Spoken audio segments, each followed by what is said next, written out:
Assalamualaikum warahmatullahi wabarakatuh.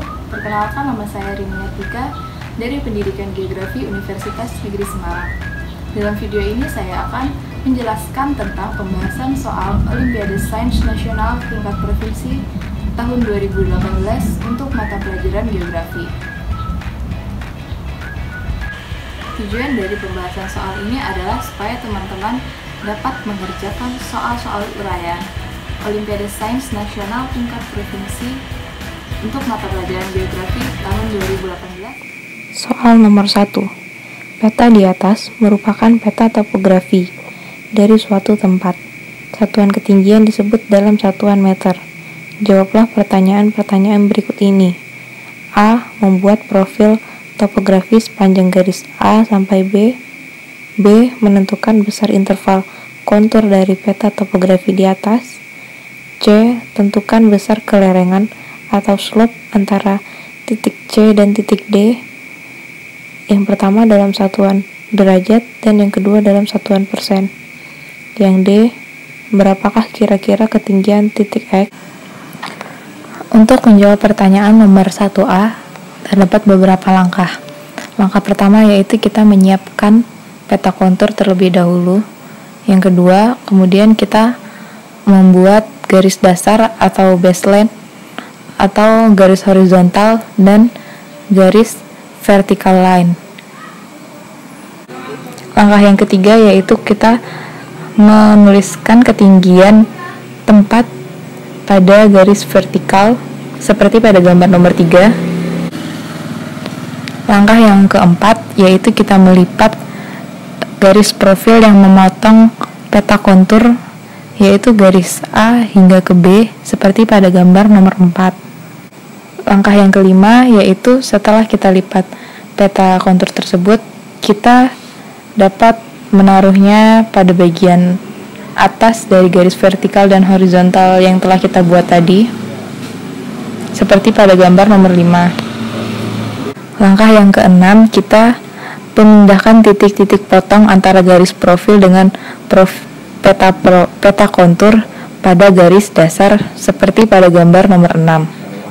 Setelah itu kita lakukan berdasarkan pada peta kontur tersebut. Dapat dilihat bahwa semakin dekat jarak antara garis-garis kontur, maka daerah tersebut semakin terjal, dan semakin jauh jarak di peta kontur, maka wilayahnya itu semakin landai. Pada gambar nomor 8 dapat kita lihat itu adalah hasil dari profil topografi berdasarkan peta kontur nomor 1. Untuk selanjutnya kita akan menjawab nomor 1B, yaitu menentukan besar interval kontur dari peta topografi. Untuk mencari kontur interval, yaitu rumusnya 1/2000 dikali penyebut skala. Tetapi pada peta kontur yang ada pada soal tidak terdapat skalanya.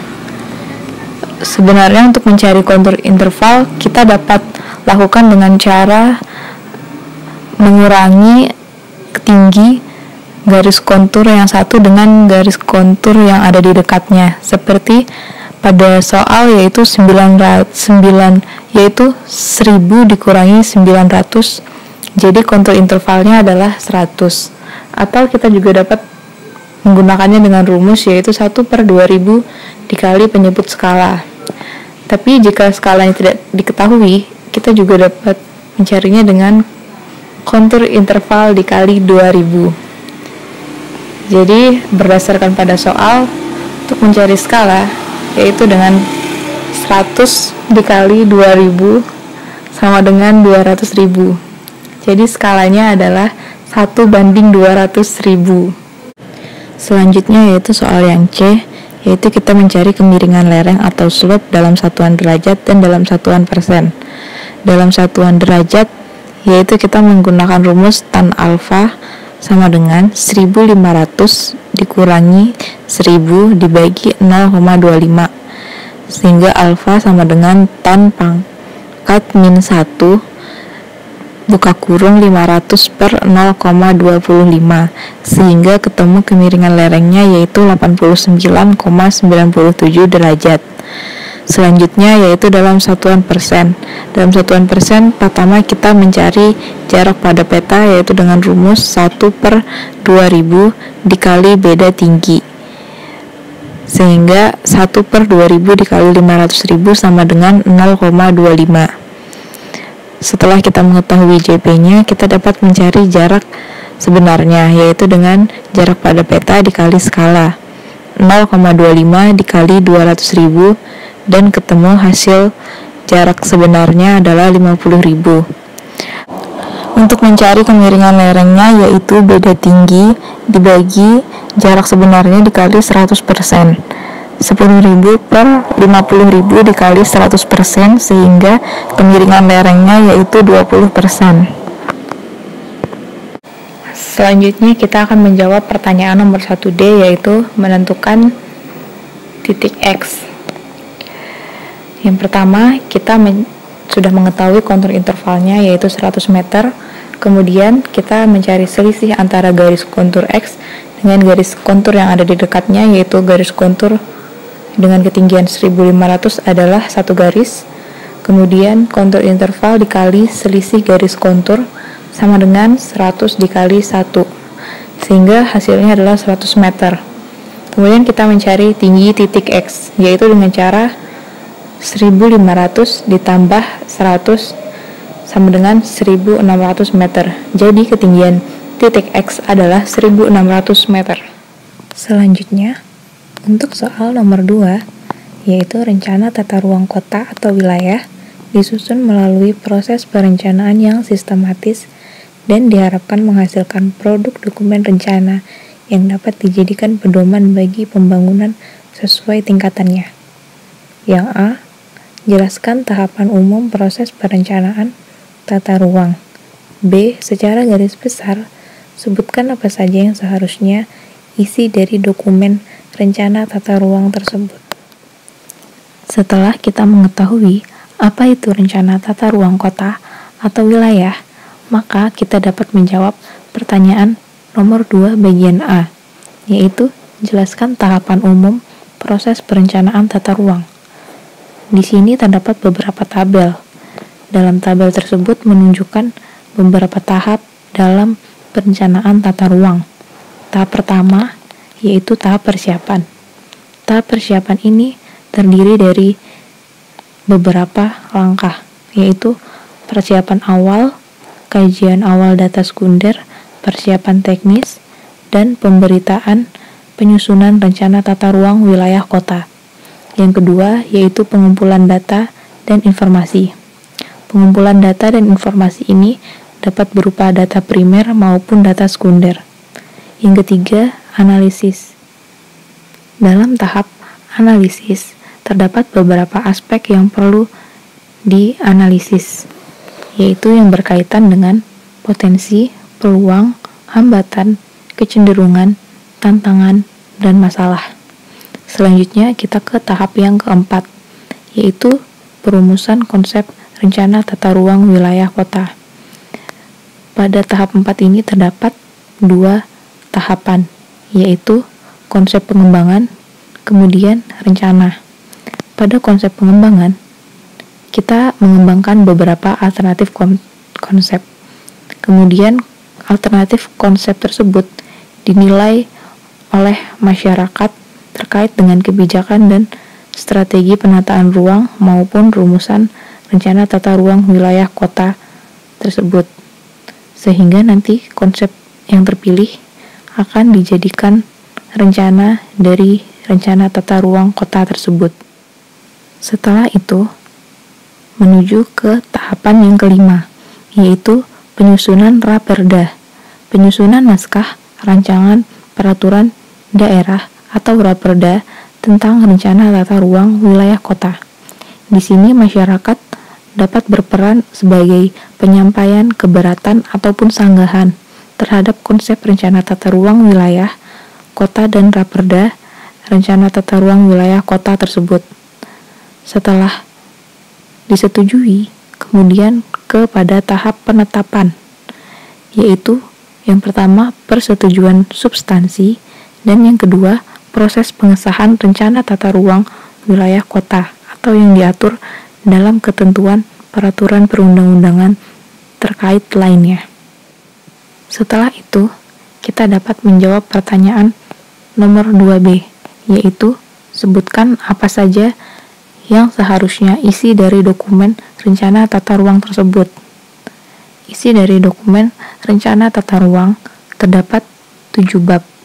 Bab 1 yaitu pendahuluan, yang berisi dasar hukum penyusunan rencana tata ruang wilayah kota, profil wilayah, isu-isu strategis, peta-peta yang mencakup sekurang-kurangnya peta orientasi, peta guna lahan existing, peta rawan bencana, peta kepadatan penduduk existing. Bab 2, tujuan, kebijakan, dan strategi, yang berisi dari tujuan penataan ruang wilayah, kebijakan, dan strategi penataan ruang wilayah kota. Bab 3, yang berisi rencana struktur ruang. Yang pertama, rencana pusat-pusat pelayanan di dalam wilayah kota. 2. Rencana sistem prasarana di wilayah kota. Bab 4. Rencana pola ruang, yang berisi 1. Rencana pola ruang kawasan lindung. 2. Rencana pola ruang kawasan budidaya. Bab 5. Penetapan kawasan strategis, yang berisi 1. Lokasi dan jenis kawasan strategis. 2. Peta kawasan strategis yang menunjukkan delineasi kawasan-kawasan strategis yang ada di wilayah kota. Bab 6. Arahan pemanfaatan ruang. Yang pertama, indikasi program perwujudan rencana struktur wilayah kota. 2. Indikasi program perwujudan rencana pola ruang wilayah kota. 3. Indikasi program perwujudan kawasan strategis kota. Bab 7. Ketentuan pengendalian pemanfaatan ruang, yang berisi 1. Ketentuan umum peraturan zonasi untuk struktur dan pola ruang wilayah. 2. Ketentuan umum perizinan. 3. Ketentuan umum insentif disinsentif. 4. Arahan sanksi administratif yang diberikan kepada pelanggar pemanfaatan ruang yang tidak pernah mengajukan perizinan, pemohonan izin pemanfaatan ruang yang tidak memenuhi ketentuan, pemberi izin yang melanggar kaidah dan ketentuan pemanfaatan ruang. Itulah jawaban nomor 2. Selanjutnya, kita ke pertanyaan nomor 3, yaitu KEK atau kawasan ekonomi khusus merupakan tren dalam pengembangan wisata di suatu negara yang diharapkan dapat memicu perkembangan yang pesat sehingga dapat menggandeng perkembangan dan pertumbuhan wilayah-wilayah yang lainnya. Kawasan Mandalika di Pulau Lombok, Provinsi Nusa Tenggara Barat, baru-baru ini dicanangkan sebagai kawasan ekonomi khusus. A. Jelaskan apa yang dimaksud dengan KEK. B. Jelaskan bagaimana menurut saudara kemudahan yang akan diberikan pada KEK tersebut di Pulau Lombok. C. Menurut saudara, kegiatan ekonomi apa yang menjadi basis pada kawasan ekonomi khusus tersebut? Berdasarkan soal tersebut, menurut Undang-Undang Republik Indonesia Nomor 39 Tahun 2009 tentang Kawasan Ekonomi Khusus, kawasan ekonomi khusus atau KEK adalah kawasan dengan batas tertentu dalam wilayah hukum negara Kesatuan Republik Indonesia yang ditetapkan untuk menyelenggarakan fungsi perekonomian dan memperoleh fasilitas tertentu. Setelah kita mengetahui apa itu pengertian kawasan ekonomi khusus, maka kita dapat menjawab pertanyaan nomor 2B, yaitu kemudahan apa yang diberi kawasan ekonomi khusus untuk Pulau Lombok. Terdapat 5 kemudahan yang diberi kawasan ekonomi khusus untuk Pulau Lombok. Yang pertama, kemudahan perizinan, yaitu diterapkannya sistem online single submission atau OSS di kawasan ekonomi khusus untuk memudahkan pelaku usaha mendapatkan nomor induk berusaha atau NIB yang dalam pelaksanaannya dapat dibantu oleh administrator kawasan ekonomi khusus. Yang kedua, yaitu keringanan perpajakan. Hal ini dapat berupa PPN dan PPNBM tidak dipungut, seperti impor barang dari luar daerah, pabean ke kawasan ekonomi khusus. Yang ketiga, yaitu kepabeanan dan cukai. 1. Kepabeanan. Pembebasan bea masuk dalam rangka pembangunan atau pengembangan seperti badan usaha yang diberikan pembebasan bea masuk untuk impor barang modal selama 3 tahun. Yang kedua, cukai. Dibebaskannya cukai untuk bahan baku atau bahan penolong dalam pembuatan barang akhir yang bukan merupakan barang kena cukai. Yang keempat, lalu lintas barang. Kemudahan yang diberikan yaitu pemasukan barang ke kawasan ekonomi khusus belum diberlakukan ketentuan pembatasan di bidang impor. Yang kelima, keimigrasian. Kemudahan yang diberikan yaitu visa khusus atau izin tinggal bagi warga negara asing yang memiliki properti di kawasan ekonomi khusus pariwisata. Setelah kita menjawab pertanyaan nomor 2B mengenai kemudahan apa saja yang diberikan kawasan ekonomi khusus terhadap Pulau Lombok, kita dapat menjawab pertanyaan nomor 3C, yaitu menurut saudara, kegiatan ekonomi apa yang menjadi basis kawasan ekonomi khusus tersebut?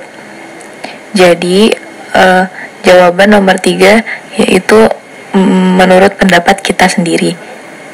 Jadi menurut saya kegiatan ekonomi yang menjadi basis kawasan ekonomi khusus di kawasan Mandalika adalah pada sektor pariwisata. Hal ini dapat kita lihat dari adanya pantai-pantai yang terdapat di kawasan Mandalika yang sangat indah dan menarik hati para wisatawan untuk berkunjung ke kawasan Mandalika ini. Selanjutnya yaitu nomor 4. Amerika Tengah atau Mesoamerika merupakan salah satu lokasi pusat kegiatan agrikultur pertama dalam sejarah manusia. Namun demikian, pada zaman modern, Amerika Tengah merupakan salah satu wilayah di dunia yang cukup sering mengalami permasalahan dalam hal ketahanan pangan. A. Sebutkan jenis-jenis tanaman pertanian yang banyak dibudidayakan di Amerika Tengah. B. Jelaskan penyebab terjadinya bencana kelaparan yang kerap terjadi di Amerika Tengah. Sebelum kita menjawab pertanyaan nomor 4, kita harus mengetahui lokasi Amerika Tengah. Amerika Tengah adalah kawasan di Amerika Utara bagian selatan, mencakup wilayah di sebelah selatan Teluk Meksiko hingga perbatasan antara Panama dan Kolombia. Menurut pengertian geografis, Amerika Tengah juga dapat digolongkan sebagai sebuah tanah genting besar, meliputi beberapa negara bagian Meksiko yang terletak di sebelah timur tanah genting Tehuantepec. Amerika Tengah menempati wilayah seluas 540.000 km persegi yang diapit oleh Samudra Pasifik dan Laut Karibia di sisi barat dan timur. Pada tahun 1931 dan 1972, kejadian-kejadian gempa bumi memorak-porandakan Managua, yaitu ibu kota dari Nicaragua. Tanah subur bekas aliran lava mendorong aktivitas pertanian di daerah gunung. Kawasan ini terletak di lempeng Karibia. Setelah itu, kita dapat menjawab pertanyaan nomor 4A, yaitu sebutkan jenis-jenis tanaman pertanian yang banyak dibudidayakan di Amerika Tengah.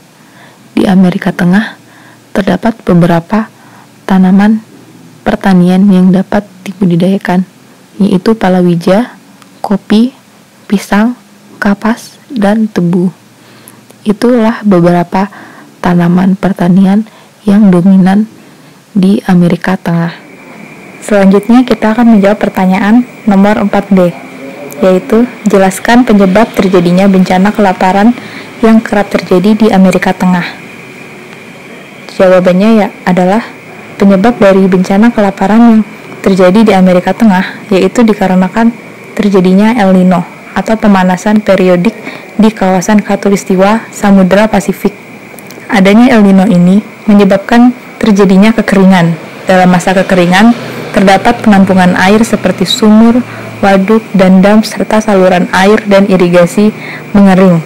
Akibatnya, tanaman pertanian mati karena kekurangan air dan terjadi gagal panen, sehingga dapat menyebabkan bencana kelaparan karena masyarakat sulit untuk mendapatkan bahan makanan. Soal yang terakhir, yaitu nomor 5, sebagai bakal calon peserta IGO 2019 yang akan diselenggarakan di Hong Kong, Republik Rakyat Tiongkok, saudara diharapkan memiliki pengetahuan yang komprehensif akan kondisi geografi regional dari wilayah Hong Kong dan sekitarnya. Perhatikan peta yang meliputi wilayah Hong Kong dan sekitarnya pada halaman terakhir. Berikan nama geografis yang sesuai untuk tiap-tiap huruf yang mewakili sebuah lokasi pada peta tersebut. Pilihan nama-nama geografis diberikan sebagai berikut. Ini adalah peta Hong Kong dan sekitarnya. Jadi, dalam soal nomor 5 ini, kita mencocokkan antara nama-nama geografis yang ada pada soal dengan peta yang ada pada soal. Untuk menjawab soal ini, memerlukan wawasan yang luas terkait dengan geografi regional suatu negara. Dalam menjawab pertanyaan nomor 5, di sini saya menggunakan Google Maps untuk membantu menjawab. Yang pertama kita cari yaitu daerah administrasi khusus Hong Kong.